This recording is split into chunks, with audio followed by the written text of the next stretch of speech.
Let's first begin with Martina. Martina, how do you see Xi Jinping's next term pan out? Is it going to be different from the one that have gone by, or would it be a continuation of the policies that you see going forward? Thank you so much for having me on the program. I absolutely expect a continuation of his policies. There is not going to be a major disruption, any change in directives or leadership. Of course, we have the 7-member Politburo, the Standing Committee, which will see at least 2 new members. We might also be seeing some changes in other government positions, the Politburo as well. And of course, we have Premier Li Keqiang, who is supposed to retire because he has reached retirement age at the 2 political meetings, the parliament sessions in March, when actually the whole reshuffle and the leadership changes, the new appointments will materialize. But I do not expect any softening of his grip on power, actually on the opposite, because we have so many geopolitical tensions in the world, and of course also a slowing economy at home. So I do not foresee any drastic change, if so, on the contrary. That's right. I'm going to come back to you on China's economy as well in moments from now, since you're a business correspondent. But let me take that same question right here with Chen as well. Chen, China's economy is being seen in deep trouble. Can another Xi term help steer it out of trouble at the moment?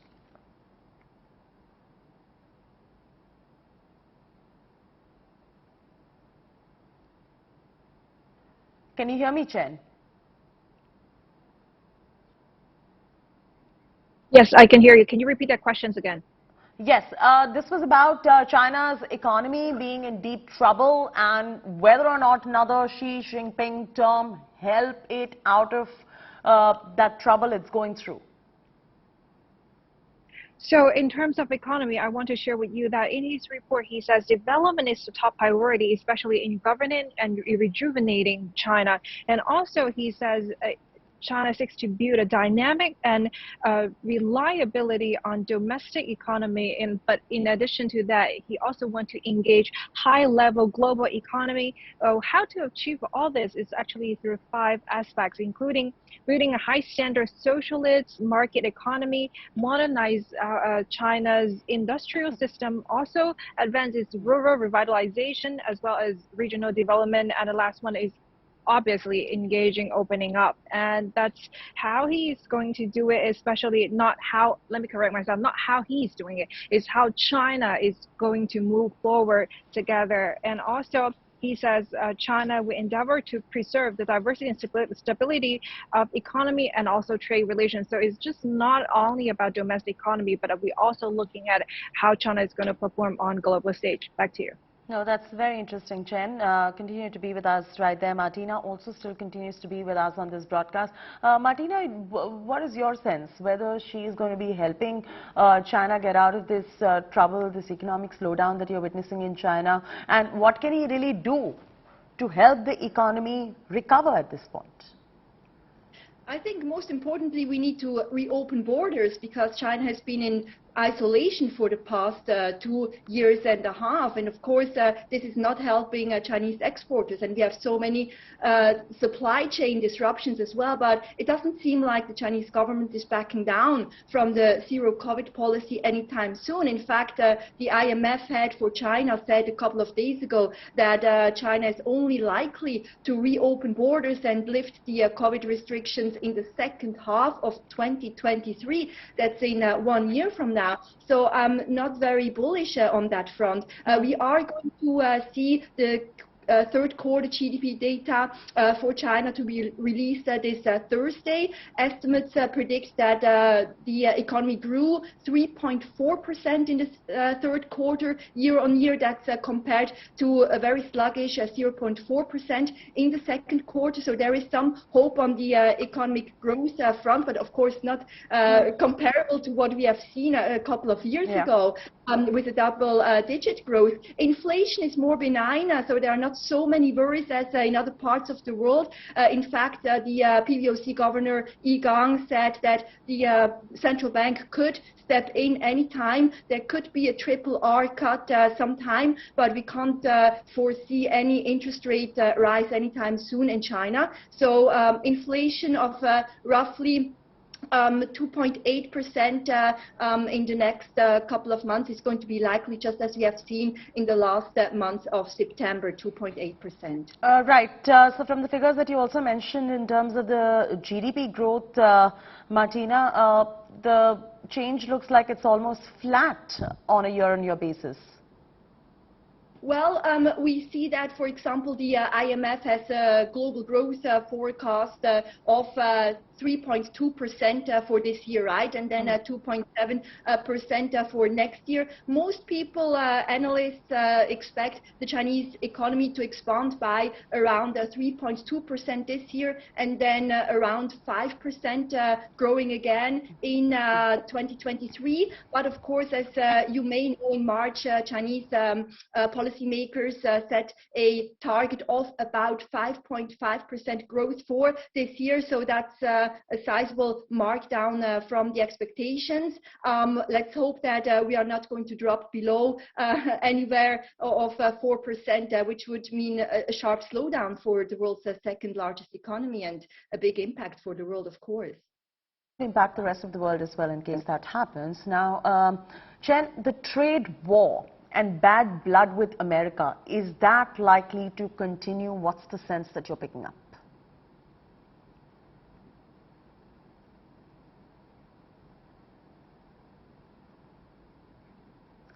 Sen, can you hear me? Yes, I can hear you, but can you repeat that again? Sorry, yes, I didn't the trade war, the trade war and the bad blood with America, do you see that continue? I'm afraid I didn't catch that quite clearly. Sen, the question is about the trade war and the bad blood. China has been engaged in bad blood with America ever since the COVID-19 pandemic, especially it became worse. So do you think that particular trade war ongoing and the ongoing bad blood that China is sharing with America would perhaps continue with Xi coming back into power? Are you asking a question about how China is going to handle its international relations? With America, vis-a-vis America specifically, Sen? So I think that this is the 20th CPC National Congress. So what it focuses on is how China is handling what's happening in the country for 5 or even more years. And this is the goal and purpose of the report. And I want to share with you that he actually outlines a few key points here. So for foreign policy goal is to promote a human community with a shared future. What's that really means? That means China respects the independence of foreign policy of peace and also respects sovereignty and territorial integrity. And in addition to that, building a world of lasting peace through dialogue and consultation. So that's not through confrontation. And pay attention to these two words. So it's through dialogue and consultation. And China is ready to work hand in hand with people across the globe and also create an even brighter future for humankind. So I think this is really pointing out how China is going to handle its foreign policy and international relations in the upcoming 5 years or even more. And if that answers your question, back to you. Absolutely. And Martina, what is your sense about the ongoing trade war and bad blood with the United States of America? Do you see that continue going forward? Well, of course, the trade war has already started a few years ago, and I think it's all about the competitiveness and who is going to be the top world economy, right? We have so much innovation, technology coming out of China, and of course, that is a threat to the US and to other superpowers as well. But I think that is not really the biggest problem anymore. The biggest problem now is geopolitics and the worsening global situation. We have China siding with Russia and Vladimir Putin and the war in Ukraine. Ukraine, of course, there is no end in sight, unfortunately. So I don't think that the waters will calm anytime soon. We also had the very provocative visit of Nancy Pelosi, the U.S. House Speaker, to Taiwan, and that is also going to hurt China's pride. We had Xi Jinping obviously today mentioning again that China has full control over Hong Kong, also over Taiwan, that the territorial integrity is really crucial, that it's state sovereignty. But I believe that on the one hand, Chen absolutely has right. It's all about people's prosperity, and the Chinese Xi Jinping's thought on socialism with the Chinese characteristics. But we can also expect a more assertive foreign diplomacy and foreign affairs stance of China for sure. And let's take this with Chen now. Chen, if you can hear me, dissent is something which is growing in China, despite we know how controlling China can be. China's iron fist crackdown has been ongoing against the dissidents, I beg your pardon. Does this in any way show Xi Jinping in a bad light?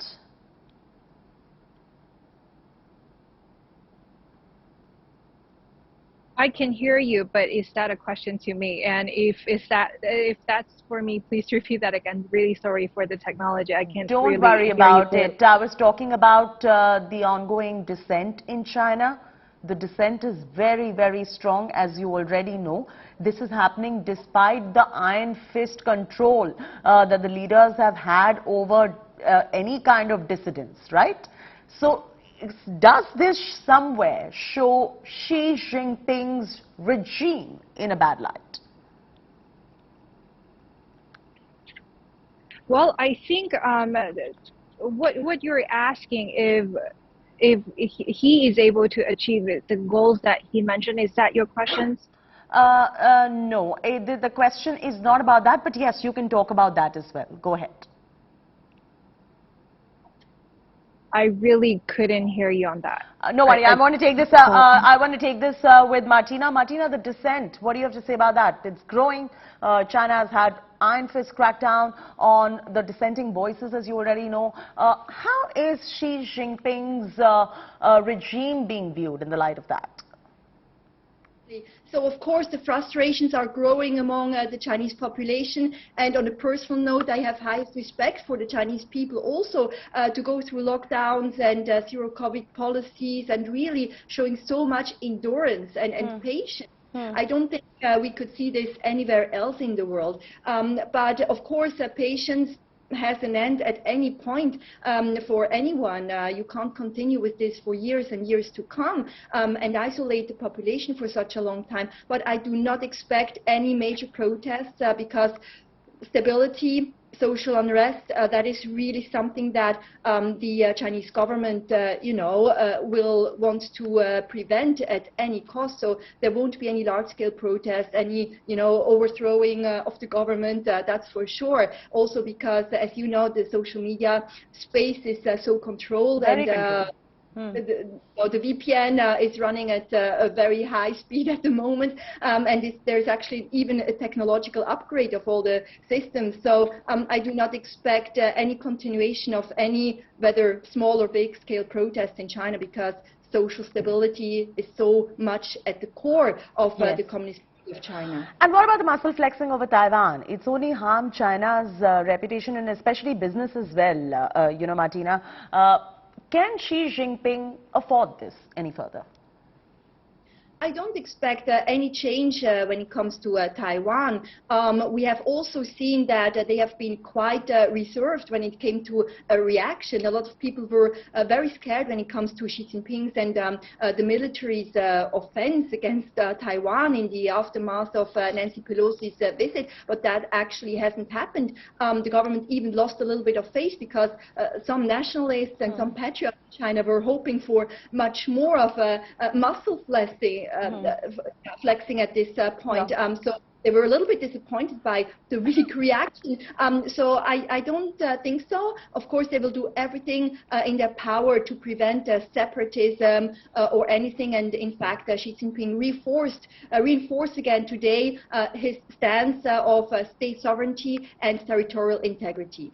What about China getting into land dispute with all its neighbors, and including, of course, we know India as well, and China stands vis-a-vis India too.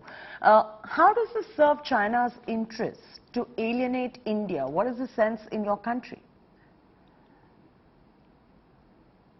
Is this question to me or to Yes, China? yes, absolutely to you. Absolutely to you. So I'm from Switzerland originally, so there won't be any impact, I guess. But when it comes to the neighboring countries of China, even here in Azerbaijan, where I am at the moment, along the Silk Road, of course, we can expect more cooperation internationally in the Belt and Road Initiative for investments and, you know, the kind of soft power. But I also think that China needs some space, needs some room, needs some time and experience also in multilateral diplomacy and really step up its game when it comes to international negotiations and peacemaking, because China has been isolated for such a long time. I believe, and I hope so, that China will be able to become a peace negotiator as well when it comes to Ukraine, and also that you know, the heat and the tensions with India will ease, of course. Now, we all know that China and Pakistan are very close, are allies, but I do hope that the